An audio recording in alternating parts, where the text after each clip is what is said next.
Dans un mois, je vais enfin réaliser mon rêve que j'attends depuis des années et c'est de partir étudier au Japon pendant un an. Et pourtant, plus le départ approche et plus je me pose de plus en plus de questions. Et c'est pour ça qu'aujourd'hui, j'avais simplement envie de vous raconter tous les doutes qu'on peut avoir avant un grand départ comme celui-ci.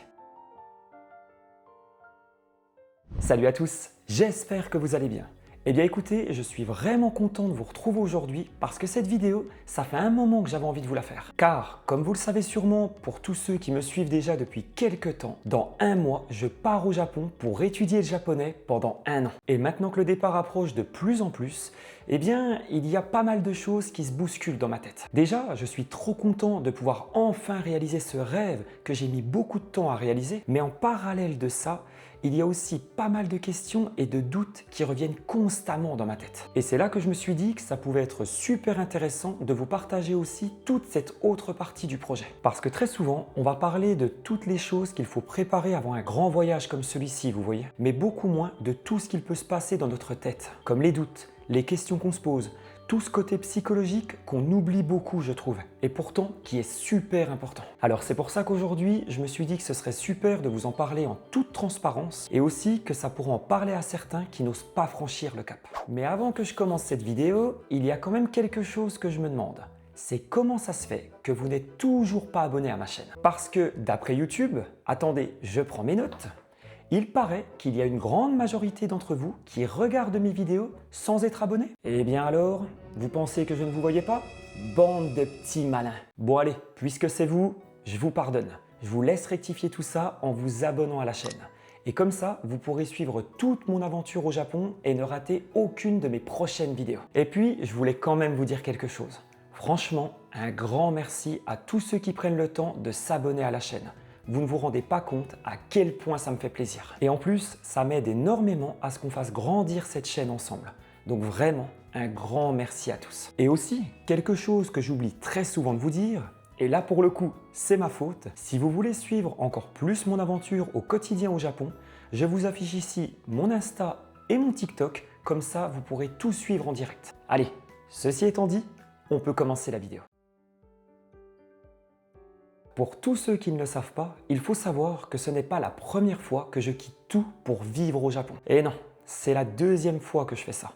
La première fois, c'était il y a 4 ans, quand j'avais tout quitté pour faire un PVT au Japon. J'avais quitté mon appartement, j'avais quitté mon travail, j'avais mis toute ma vie de côté pour réaliser ce rêve que je voulais faire depuis tout petit. Mais malheureusement, j'ai dû rentrer plus tôt que prévu en France à cause d'un souci médical. Mais voilà, je ne vous en parle pas plus ici parce que j'ai déjà fait une vidéo intitulée « J'ai raté mon rêve au Japon » que je vous affiche juste ici. Donc voilà, pour tous ceux qui n'ont pas encore vu cette vidéo, je vous invite à aller la voir, mais après celle-ci bien sûr. Et ce qu'il s'est passé après le PVT, eh bien c'est que je me suis complètement effondré. En fait, comme c'était vraiment mon rêve absolu de partir vivre au Japon, eh bien quand j'ai complètement foiré le PVT, ça a été très dur pour moi. Pendant plusieurs mois, j'ai mis beaucoup de temps à m'en remettre. C'est-à-dire que je n'arrivais même pas à regarder une vidéo sur le Japon. J'arrivais plus à me projeter. Je me disais, mais je vais faire quoi en fait? Maintenant que j'ai foiré mon PVT, il me reste quoi? Et c'est là que je me suis mis à réfléchir. Je me suis dit, ok, c'est bon, t'as pas été bien, t'as foiré ton PVT, maintenant il te reste quoi comme option? Et c'est là que je me suis dit qu'il y avait aussi autre chose que j'aurais aimé faire au Japon, c'est d'étudier le japonais directement là-bas. Et c'est là que j'ai commencé à me renseigner sur tout ce que je devais faire pour avoir un visa étudiant. Et c'est là qu'on se rend compte que c'est pas si facile que ça. Parce que vous voyez, pour un PVT, il demande à peu près 4500, 5000 € de côté. Bon, c'est trop juste, hein, on va pas se mentir. Pour un PVT, il faut quand même beaucoup plus pour pouvoir subvenir à nos besoins pendant une année. Mais voilà, c'est le minimum syndical que l'ambassade du Japon demande pour avoir un PVT. Mais pour un visa étudiant, c'est une toute autre histoire. Il demande minimum 15 000 € de côté pour pouvoir partir étudier un an. Mais malgré cette grosse somme qu'il faut mettre de côté, eh bien, j'ai pas perdu espoir. Je me suis dit, ok, t'as foiré ton PVT, maintenant tu veux prendre une revanche et tu veux vraiment réaliser ce rêve que t'as pas pu faire, eh bien il va falloir mettre les bouchées doubles. Et c'est là que j'ai commencé à étudier le japonais à fond parce que j'avais fait une erreur pour la première fois quand j'étais parti en PVT, c'est que j'avais pas beaucoup appris de japonais. Donc là, j'ai commencé à me mettre plus sérieusement à l'apprentissage du japonais. J'ai commencé à mettre beaucoup de côté pour essayer de pouvoir réaliser ce rêve. Mais malgré tout ça, malgré le fait que là, ça y est, j'étais à fond, j'apprenais le japonais, je commençais à bien mettre de côté, eh bien, il y a un nouvel acteur qui est entré en jeu dans cette histoire. Et cet acteur, veuillez l'applaudir, c'est mon cerveau. Parce que à ce moment-là, lui, il n'avait pas complètement zappé ce qu'il s'était passé il y a 4 ans. Et c'est là que les premières questions et les premiers doutes sont apparus. Parce que je me disais, est-ce que je vais toujours me plaire au Japon après 4 ans? Est-ce que ça va bien se passer? Est-ce que je vais pas une nouvelle fois me casser la gueule comme il y a 4 ans? Est-ce que si je repars et que finalement ça se repasse mal, je vais pas encore une nouvelle fois m'effondrer? C'était super compliqué. Et à un moment, je pense que ça va en faire sourire certains. Il y a même une question que je me posais, je me disais, est-ce que mon japonais, il va suffire? Non mais sérieux, j'y vais pour étudier le japonais. Donc je ne suis pas obligé d'être 100% bilingue avant d'arriver. Non mais sérieux, mon cerveau, il se pose de ces questions des fois, je vous raconte pas. Et c'est là qu'après mûre réflexion, je me suis dit, mais pourquoi je retournerais pas au Japon en voyage, juste pour voir comment ça se passe? Parce que oui, déjà, c'était un voyage, bon, purement plaisir, parce que je voulais vraiment revoir le Japon, mais aussi c'était un voyage de reconstruction, parce que je voulais vraiment fermer cette page qu'il s'était passée il y a 4 ans. J'en avais vraiment besoin. Et ce voyage pour moi, c'était aussi l'occasion de répondre à toutes ces questions. Mais j'ai quand même réfléchi à ce voyage, vous voyez? Parce qu'un voyage au Japon, surtout de 3 semaines, eh bien, ça coûte quand même cher. Mais quand j'ai fait les pour et les contre, je me suis dit que ça en valait quand même plus le coup que j'y aille, pour déjà que ça me fasse du bien, mais surtout pour que vraiment j'efface tous ces doutes. Et c'est là que je suis reparti au Japon en février pour 3 semaines. Je vous ai même fait des vidéos YouTube sur ce retour. Et c'est pour ça que maintenant, si vous regardez ces vidéos, vous comprendrez mieux pourquoi ce retour, pour moi, il était si important. Et que vous dire sur ce voyage? Mais qu'est-ce que c'était bien! Mais ça m'a fait un bien fou. Parce que pour ce voyage, j'ai décidé de vivre comme un local. Je mets des guillemets, parce que voilà, j'étais quand même un touriste, mais du fait que j'étais déjà allé au Japon une première fois, eh bien, j'ai voulu faire ce voyage de façon différente. Je vous explique, je voulais vraiment essayer de prendre des habitudes directement. Et en fait, ce qui m'a mis énormément en confiance, c'est que dès le début du voyage, beaucoup de Japonais m'ont dit que je parlais bien japonais. Et en fait, ça m'a mis énormément en confiance, mais dès que je suis arrivé. Et comme ça m'avait mis en confiance, j'avais fait exprès de prendre mon appartement dans un quartier local. Vous voyez, pas un gros quartier, mais vraiment un quartier local de Tokyo, du Tokyo de tous les jours. Et vraiment, je ne regrette pas du tout mon choix, parce que ça m'a vraiment permis de voir le Tokyo de tous les jours. Je vais essayer de vous raconter quelques petites anecdotes, mais vraiment en bref, parce que sinon, cette vidéo ferait 1 heure, et c'est pas le but recherché, mais c'est juste pour vous faire comprendre comment je me suis senti là-bas. Déjà, tous les matins, j'allais prendre mon café dans un petit café du quartier qui était tenu par un couple de Japonais qui était super gentil, et directement, on a créé un lien. En fait, le premier jour où on s'est vu, ils ont commencé à vouloir me parler en anglais, et directement, dès que j'ai parlé japonais, ça a brisé la glace tout de suite. Et tous les matins, on avait des petites discussions, ils me demandaient ce que j'allais faire dans la journée. C'était vraiment génial. Et plus les jours passaient, et plus on commençait à discuter, et plus finalement, même si ça dure pas longtemps, on commence à s'attacher à ces personnes. Après, il y avait aussi le patron du ramen du quartier, où j'allais très souvent manger des ramen vers lui, et souvent le soir, on se permettait de discuter, des fois on se retrouvait que les deux, donc on se permettait de discuter un petit peu plus. Après, je vais pas vous mentir, il y avait des moments où je sortais quand même Google Traduction, mais c'était vraiment bien, on arrivait à créer des choses.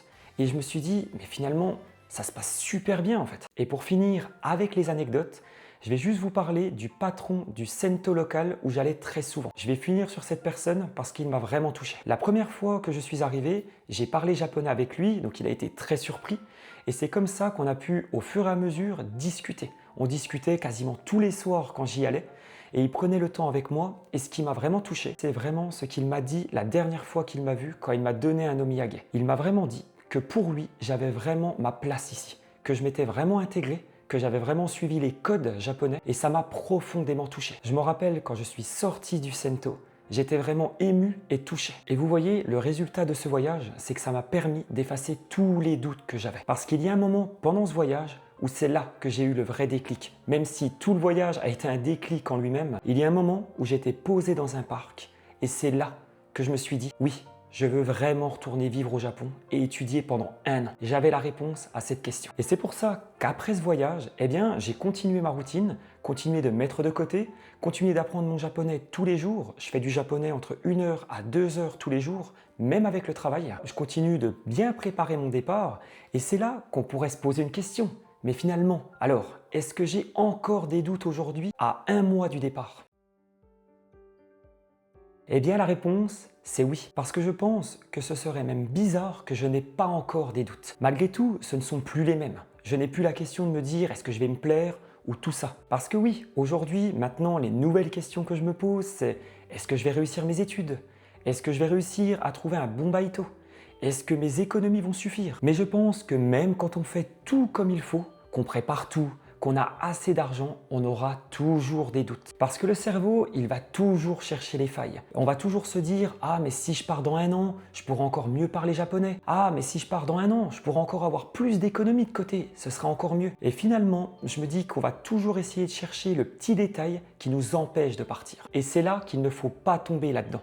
Parce que finalement, si on se dit toujours ça, eh bien finalement, on ne partira jamais. Quand on voit que voilà, tout est carré, on a tout prévu, on a assez d'argent, à un moment, il faut vraiment franchir le cap et arrêter de se poser des questions. Et c'est pour ça que je suis content de vous faire cette vidéo, parce que c'est là vraiment que je voulais en venir. Parce que je me dis que très certainement, certains d'entre vous qui vont me regarder ont des doutes, peut-être qu'ils ont le même projet que moi, mais je trouvais ça vraiment bien de vous parler en toute transparence et de vous montrer que même à 1 mois du départ, quand tout est préparé, eh bien, on peut toujours avoir des doutes. Et mon objectif pour cette année, eh bien, c'est déjà de vivre cette année à fond, de travailler mon japonais comme il se doit. Je vais vraiment tout donner en cours pour avoir le meilleur niveau possible après 1 an. Et après, essayer de faire un maximum de rencontres, essayer de profiter de cette année à fond et surtout de vous faire énormément de vidéos sur toute ma vie là-bas. Et l'après, est-ce que j'y pense? Eh bien, pas du tout. J'ai vraiment envie de vivre cette année à fond parce que vraiment, j'ai mis beaucoup de temps pour réaliser ce rêve. J'ai vraiment envie de prendre chaque moment comme il est, vivre le moment présent et ne pas penser à l'après pour le moment. Parce que on verra dans 1 an, tout simplement. Je vais déjà étudier le japonais, je vais vivre au Japon pendant 1 an, je vais voir comment je me sens sur place et dans 1 an, on verra. J'ai envie de vous dire, qui vivra, verra. En tout cas, ça m'a fait vraiment plaisir de vous faire cette vidéo.